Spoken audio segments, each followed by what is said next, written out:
अस्सलाम वालेकुम। आज से हम हेड मास्टर की जो टेस्ट होने वाली है एसपीएससी की, तो उसकी तैयारी के लिए एमसीक्यू सीरीज़ जो है ना वो स्टार्ट कर रहे हैं। अब होगा ये है कि ये एक किताब है, उसको हम ना उसके एमसीक्यूज़ जो भी हैं वो सॉल्व करेंगे। और इसमें जो एक्सप्लेनेशन है एमसीक्यूज़ की, शॉर्ट एक्सप्लेनेशन जहाँ पे ज़रूरत होगी वो भी मैं इसमें आपके इन एमसीक्यूज़ के साथ साथ ना वो भी कंडक्ट करता चलूँगा। तो ये एक बहुत ही अच्छा हमारा जो है ना सेशन होगा इंशाल्लाह। हर एक एमसीक्यूज़ के आपको इसी इसी वीडियो से अंदाज़ा हो जाएगा कि हम आगे कैसे इसको लेके चलेंगे। तो अगर आप मेरे यूट्यूब चैनल पे नए हैं तो काइंडली इसको सब्सक्राइब कर दें। अच्छा, शुरू करते हैं।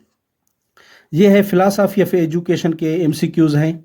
तो पहला एमसीक्यूज़ है, Dewey liked based of the following definition of education, reconstruction of experience. ये जॉन डेवी की जो है ना डेफिनेशन दी गई है एजुकेशन के लिए। क्वेश्चन नंबर दूसरा है, education is derived from a Latin word educere. Educere जो है ना इस वर्ड से निकाली गई है। एजुकेशन का जो वर्ड है इससे निकला हुआ है, ये लैटिन वर्ड है। And educere means bring out. ये जो है बाहर निकालना किसी चीज़ को, ब्रिंग आउट, उसे कहते हैं एड्यूसर। क्वेश्चन नंबर 4 है, speculative philosophy deals with developing theory. जो भी थ्योरी बनती है उसको क्या कहेंगे हम, स्पेक्यूलेटिव फिलासफी। क्वेश्चन नंबर 5 है, prescriptive philosophy deals with right और रॉन्ग। क्या सही है क्या गलत है, इसके साथ जो फिलासफी डील करती है वो प्रिस्क्रिप्टिव फिलासफी कहलाती है। क्वेश्चन नंबर 6 है, analytical philosophy deals with assessment. ठीक है, ये असेसमेंट के साथ डील करती है। अब ये देखें यहाँ पे मैंने शॉर्ट जो है ना एक्सप्लेनेशंस दी हुई हैं। ये है axiology in philosophy deals with. अच्छा, ये समझ लें, ये है फिलासफी। ठीक, फिलासफी के अब जो ब्रांचेस हैं ये 3 ब्रांचेस हो जाएंगे। एक कहलाएगी नेचर ऑफ रियलिटी, दूसरी कहलाएगी नेचर ऑफ नॉलेज, तीसरी कहलाएगी नेचर ऑफ वैल्यूज़। ठीक है, अब जो नेचर ऑफ रियलिटी है उसी ब्रांच को नाम दिया गया है मेटाफिजिक्स, और मेटाफिजिक्स का दूसरा नाम है ऑन्टोलॉजी। ठीक है, ऑन्टोलॉजी। और दूसरी जो ब्रांच है जिसमें नेचर ऑफ नॉलेज को जो है ना स्टडी किया जाता है, उस ब्रांच का नेम है एपिस्टोमोलॉजी। एपिस्टोमोलॉजी, ठीक है। उसके बाद जो थर्ड है नेचर ऑफ वैल्यूज़, उसकी स्टडी जो जिस ब्रांच में की जाती है नेचर ऑफ वैल्यूज़, उसको नाम दिया गया है एक्सियोलॉजी। ठीक है, ये इसकी 3 जो है ना ब्रांचेस हो गई।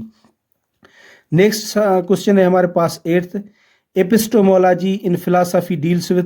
अब देखें ये एपिस्टोमोलॉजी नेचर ऑफ नॉलेज, तो यहाँ पे ये बन जाएगा नॉलेज के साथ डील करती है। Question number 9, ontology in philosophy deals with. ये हमने कहा था कि नेचर ऑफ रियलिटी, इससे मेटाफिजिक्स का नाम दिया गया है और इसी मेटाफिजिक्स को ऑन्टोलॉजी भी कहा जाता है।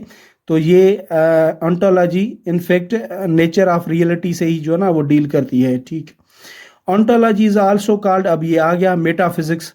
अब Meta means beyond, metaphysics means beyond this world. उसके बाद है question number 11, philosophy is the theory of education. Philosophy education की एक जो है ना वो थ्योरी है। ठीक है, philosophy is theory of education. उसके बाद है इक्लेक्टिसिज्म मीन्स बारोइंग बिलीफ फ्रॉम। ये जो है इक्लेक्टिसिज्म, उससे कहा जाता है burrowing belief from different philosophies. Different philosophies जो भी बारो करेंगे बिलीफ हम, उसको ये इक्लेक्टिसिज्म कहा जाएगा। क्वेश्चन नंबर 13 है, Aristotle disagreed from Plato with respect to the belief that ideas are real. अच्छा, अब ये देखें फिलासफीज ऑफ एजुकेशन है, ये फिलासफीज ऑफ एजुकेशन। ठीक है, इनको जनरल फिलासफीज भी कहा जाता है। उनमें है, एक है आइडियलिज्म, दूसरी है रियलिज्म। ये जनरल फिलासफीज है, ऐसा समझ लें, ये जनरल फिलासफीज।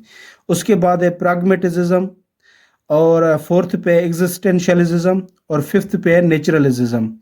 अब जो आइडियलिज्म है ये फिलॉसफी किसने दी थी? प्लेटो ने दी थी। रियलिज्म की फिलॉसफी किसने दी थी? एरिस्टोटल ने दी थी। और प्रैग्मेटिज्म की जो है फिलॉसफी वो किसने दी थी? C.S. चार्लेस सेंड्री पायर्स, इसका नाम भी आगे आएगा, C.S. पायर्स। एग्जिस्टेंशियलिज्म, अब जो एग्जिस्टेंशियलिज्म की फिलॉसफी थी वो दी थी सोरेन किरकीगार्ड ने, सोरेन किरकीगार्ड, ठीक है। और उसके बाद है नेचुरलिज्म। नेचुरलिज्म की फिलॉसफी किसने दी थी? रूसो ने। तो ये जो 5 फिलॉसफीज़ हैं इनको अच्छी तरह से आप नोट कर लें, क्योंकि हो सकता है टेस्ट में कोई पूछा जाए कि प्रैग्मेटिज्म की फिलॉसफी है उसने किसने दी है, किसकी आइडियाज़ पे बेस्ड है। तो ये हो गया इसका question number. Ideas are the real. और इनका क्या था, प्लेटो का क्या आइडिया था आइडियलिज्म में, कि जो आइडियाज़ हैं वो रियल नहीं है। Aristotle's teaching became the philosophical foundation of. अब जो एरिस्टोटल की टीचिंग्स है वो उन्होंने कौन सी फिलोसफीज बनाई? तो रियलिज्म। ये देखे हमने एरिस्टोटल की रियलिज्म लिखा है, ठीक। आगे चलते हैं। उसके बाद क्वेश्चन नंबर 15 है हमारे पास। Metaphysics deals with the nature of reality. हमने अभी अभी पढ़ा है, ये जो पढ़ा है ये मेटाफिजिक्स है नेचर ऑफ रियलिटी से, ठीक है। Essentialist get their aim of education from traditions. अच्छा, ये असेंशियलिज्म भी अभी आगे आएंगे। असेंशियलिज्म वाले क्या हैं ये देख लें। ये कुछ एजुकेशनल फिलासफीज़ हैं, वो चीज जनरल फिलासफीज़, अब ये हो गई एजुकेशनल फिलासफीज़। उसमें पेरिनियलिज्म है, पहली फिलासफी है। उसके बाद असेंशियलिज्म फिलासफी है। उसके बाद प्राग्रेविज्म जो है फिलासफी है। उसके बाद है रिकन्स्ट्रक्टिविज्म जो है ना फिलासफी है। तो यहाँ पे असेंशियलिज्म की जो ना बात हो रही है इसमें, इस क्वेश्चन नंबर 16 में। असेंशियलिस्ट गेट, जो असेंशियलिज्म को मानते हैं उनके फॉलोअर्स हैं, get their aim of education from, उनका एजुकेशन का एम जो है ना वो ट्रेडिशन से ड्राइव किया गया है, ठीक है। उसके बाद से क्वेश्चन नंबर 17 है, naturalism raised on the idea of. अब ये पूछा गया कि नेचुरलिज्म फिलासफी किसने दी थी? ये जो है रूसो ने, जैकोब रूसो जो है उन्होंने दी थी। उसके बाद क्वेश्चन नंबर 18 है, pragmatism raised on the idea of. अच्छा, यहाँ पे ये डेवी है, जॉन डेवी। तो एक्चुअली ये जो प्रैग्मेटिज्म है इनका बेसिकली ये चार्लेस सैंडर्स पियर्स, इनके आइडियाज़ पे ना ये रेस्ट करती है। कभी कभी इसको जॉन डेवी को भी इसका फाउंडर कहा जाता है, क्योंकि इसने इनकी फिलासफीज को यूज़ करके एक प्रैग्मेटिज्म की शक्ल दी थी। तो कॉम्प्लिकेटेड है, जब ऐसी सिचुएशन बन जाए और C.S. पायर्स का ऑप्शन ना हो तो फिर जॉन डेवी पे टिक करना चाहिए। अगर इसका ऑप्शन हो चार्लेस हेनरी पायर्स का तो फिर इसको जो है ना वो ऑप्शन को टिक करना चाहिए। क्वेश्चन नंबर 19 है, realism raised on the ideas of. Realism हमने कहा था एरिस्टोटल पे की फिलॉसफी है, और आइडियलिज्म है जो कि वो है इसकी प्लेटो की, ठीक है। Idealism rests on the idea of Plato, ठीक है। प्राग्मा मीन्स, प्राग्मा जो है ग्रीक टर्म है, उसकी जो मतलब है उसका यूज़ है, इस्तेमाल, और जो यूज़ में हो वो प्रैक्टिकल कहलाता है, ठीक है। प्रैक्टिकल हो जाएगा pragma means. Question number 22, most of scientific knowledge is the result of sense perception. ये जो है नॉलेज रिजल्ट है सेंस परसेप्शन की। क्वेश्चन नंबर 23 है, knowledge acquired through reasoning is called, यहाँ पे ये इज है, knowledge acquired through reasoning is called rationalism, ठीक है। इन इंट्यूएशन नॉलेज इज अक्वायर्ड बाय। अच्छा, ये देखें, अब ये क्वेश्चन नंबर 23 और 24 ये है सोर्सेज ऑफ नॉलेज, कि नॉलेज हमें आती कहाँ से, सोर्सेज ऑफ नॉलेज। ये चंद इसके 5 जो है ना सोर्सेज हैं, तो हम बेहतर है कि पहले उनको देख लें, और मुझे लगता है कि एक क्वेश्चन तो इनमें से जो है ना टेस्ट में आएगा ही आएगा। अच्छा, ये देख लें, ये हो गए सोर्सेज ऑफ नॉलेज। पहला सोर्स है रिवील्ड, दूसरा इंट्यूएशन, और तीसरा है अथॉरिटी, और फोर्थ है रेशनल यानी कि रेशनलिज्म, और फिफ्थ है एम्पेरिकल। अब रिवील्ड नॉलेज क्या होती है? वो नॉलेज होती है जो हमें सुपर नेचुरल पावर से मिले, सुपर नेचुरल बीइंग यानी कि सेलेस्टियल। जैसे हम कुरान मजीद की सूरत में जो भी नॉलेज है वो सुपर नेचुरल खुदा के यहाँ से आई हुई है, तो वो रिवील्ड जो है ना इंफॉर्मेशन, रिवील्ड नॉलेज कहलाएगी। इंट्यूएशन क्या होती है कि knowledge that is acquired bye inner feelings, जो कभी कभी कहते हैं ना यार ये मेरा मेरा अकीदा ये है, मेरा बिलीफ ये है, मेरा मानना ये है कि ये होना चाहिए, तो ये क्या कहलाएगी? इंट्यूएशन कहलाएगी, इंट्यूएशन नॉलेज। फेथ हो गया, बिलीफ हो गया, जो इनर फीलिंग से निकले वो इंट्यूएशन कहलाएगी। उसके बाद है अथॉरिटी। अब ये वो नॉलेज है विच कम्स फ्रॉम एक्सपर्ट्स, जो एक्सपर्ट्स की नॉलेज होती है उनको अथॉरिटेटिव नॉलेज भी कहा जाता है। जैसे कि अब बुक भी किसी एक्सपर्ट ने लिखा होगा ना, किसी जो सब्जेक्ट में एक्सपर्ट होगा उसी ने वो बुक लिखा होगा। किताबें हो गई, रिसर्च पेपर्स हो गए, तो ये क्या कहलाएंगे? अथॉरिटी टाइप ऑफ नॉलेज, ठीक है। उसके बाद है रेशनल या रेशनलिज्म भी कह सकते हैं हम। रेशनल वो नॉलेज होती है which comes through the use of reason और डिडक्टिव रीजनिंग, जो रीजन अक्ल को इस्तेमाल करते हुए जो हमें मिले इंफॉर्मेशन, लॉजिक को इस्तेमाल करते हुए लॉजिक को, तो वो क्या कहलाएगी? वो कहलाएगी रेशनल जो है ना। जैसे कि फॉर एग्जांपल अक्सर एक सवाल भी पूछा जाता है कि दाढ़ी तो रखें हम, लेकिन दाढ़ी रखने से क्या होगा, उसका रीज़न क्या है? जब ऐसे किस्म की हम किसी से मालूमात लेते हैं ना, तो वो रेशनल कहलाएगी। इसके इसके पीछे रेशनल क्या है, ठीक है। उसके बाद है एम्पेरिकल।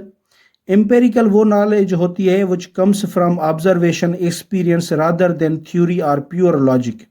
सिर्फ लॉजिक से ना मिले, जो एक्सपीरियंस से मिले, हमारी ऑब्जर्वेशन से मिले, जो जिसमें हम अपने 5 सेंसेस को यूज़ करते हुए जो नॉलेज गेन करें, उसको एम्पेरिकल नॉलेज कहते हैं।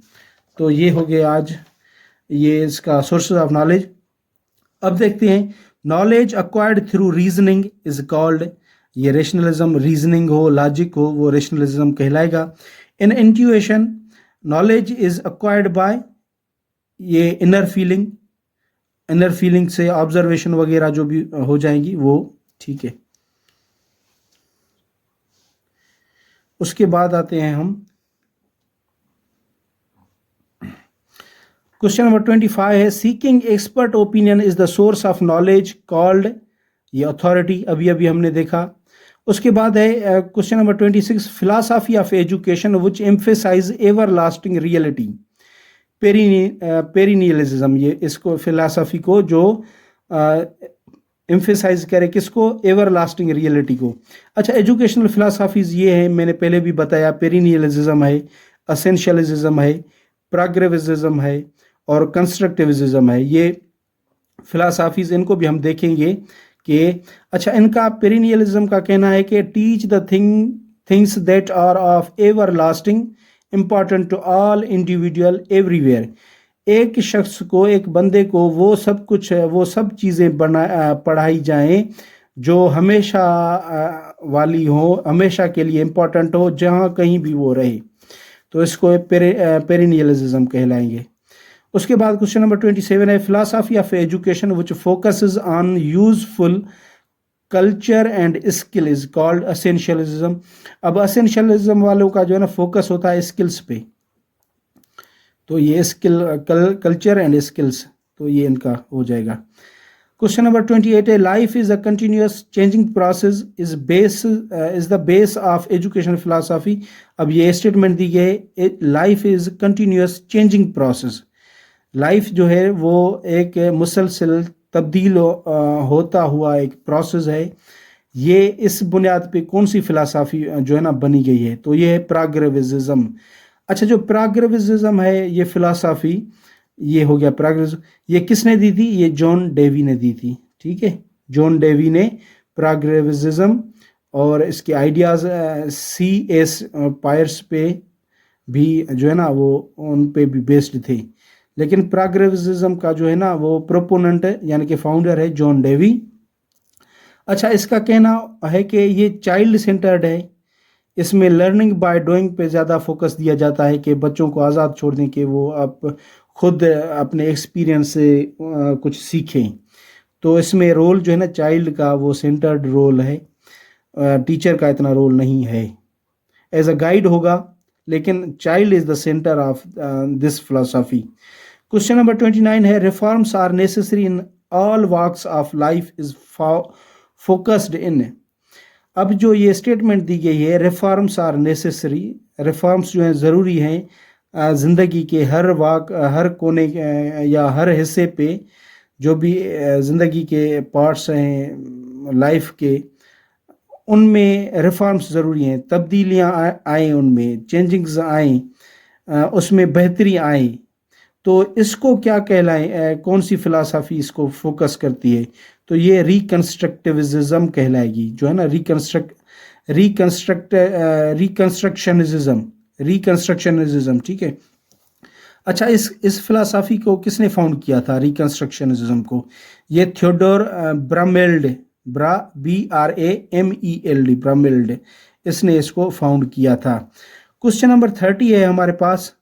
अच्छा, ये जो फिलासफ़ी थी रिकन्स्ट्रक्शनिज्म, ये वर्ल्ड वार 2 के जो ना उसके बाद आई थी, उसके रिएक्शन में, इसीलिए कहा गया था कि रिफॉर्म्स लाए जाएं। क्वेश्चन नंबर 30 है, philosophy of education which makes man responsible for his action and experience is called, ये है एग्जिस्टेंशियलिज्म। जो रेस्पॉन्सिबल कहलाती है, अपने जो एक बंदा है वो खुद ही अपने कामों का जो है ना उनका जो है ना वो रिस्पॉन्सिबल है। Man makes man responsible for his action and experiences. अच्छा, ये एग्जिस्टेंशियलिज्म किसने दी थी, किसने फाउंड की थी? ये प्रोपोनेंट कौन था इसका फिलासफी का? ये है किरकीगार्ड, ठीक है, किरकीगार्ड का नाम याद कर लें।